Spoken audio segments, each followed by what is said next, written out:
Buenos días. Continuamos con la lectura del libro de los Hechos de los Apóstoles y vamos a leer los primeros versículos del capítulo 18 de Hechos. He titulado la reflexión de hoy como Cosiendo carpas y fortaleciendo a los hermanos. Dice el versículo 1: Después Pablo salió de Atenas y fue a Corinto.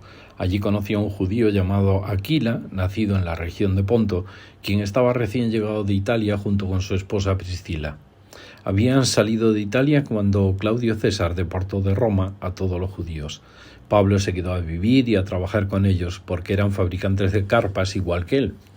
Cada día de descanso Pablo se encontraba en la sinagoga tratando de persuadir tanto a judíos como a griegos. Después que Silas y Timoteo llegaron a Macedonia, Pablo pasó todo el tiempo predicando la palabra.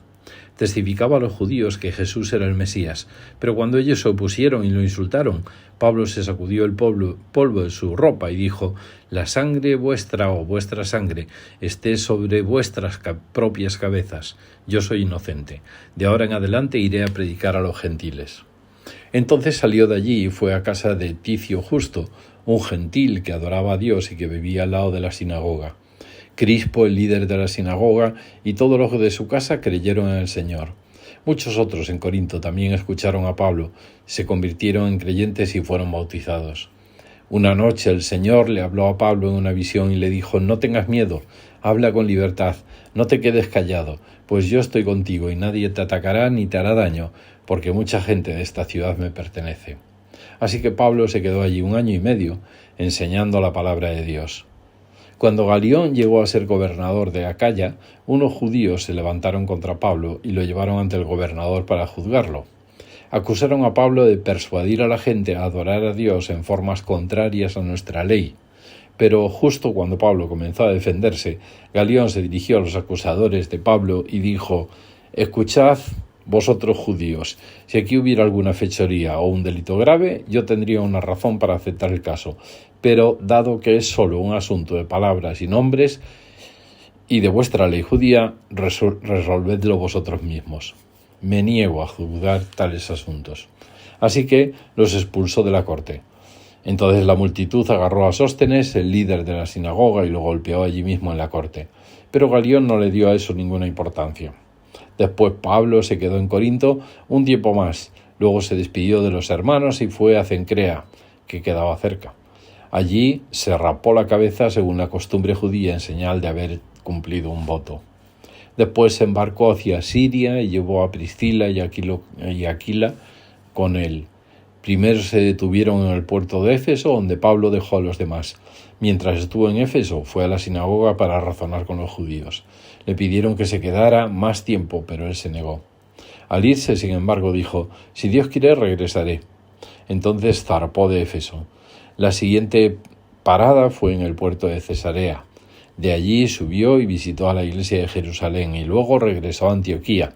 Después de pasar un tiempo en Antioquía, Pablo regresó por Galacia y Frigia, donde visitó y fortaleció a los creyentes. Hechos 18 del 1 al 23. Quiero destacar algunas cosas. La primera es que cuando necesitó Pablo ponerse a trabajar de su profesión, cuando ya no tenía recursos económicos suficientes, lo hizo por el tiempo necesario.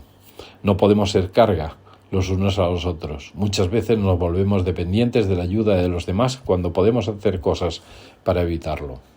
Lo segundo es lo que ya hemos repetido varias veces. Aprovechaba todas las oportunidades para compartir el Evangelio. Nada ni nadie detenía a Pablo. Pero los judíos eran sus mayores detractores. Por tanto, Pablo decidió dedicarse a los gentiles ante el rechazo de los judíos. Y creo que debemos aprender de Pablo a no invertir nuestro tiempo y esfuerzos en quien no quiere escuchar y su soberbia le impide recibir lo que necesita. Hay muchos gentiles, entre comillas, necesitados de Dios que están dispuestos a ser ayudados. Lo tercero fue la promesa de Dios a Pablo frente a sus detractores. Dice literalmente: el Señor le habló a Pablo en una visión y le dijo: «No tengas miedo, habla con libertad, no te quedes callado, pues yo estoy contigo y nadie te atacará ni te hará daño, porque mucha gente de esta ciudad me pertenece». Si somos hijos de Dios y vivimos cumpliendo la misión, esa promesa es también para nosotros. Y por último seguimos viendo a un Pablo incansable de ciudad en ciudad. Parece que nos cansamos solo de acompañarle en la lectura, pero su pasión apostólica por visitar y fortalecer a los creyentes era superior, yo creo, era superior que sus propias fuerzas. Pues por ese tiempo Pablo ya no era un joven. Desafío para hoy. Haz un esfuerzo hoy y visita a una persona para compartir con ella el Evangelio y las promesas de Dios para su vida. Que tus palabras sean de fortaleza para esa persona. Si no la puedes visitar personalmente, llámala o envíale un mensaje. Buen y bendecido día.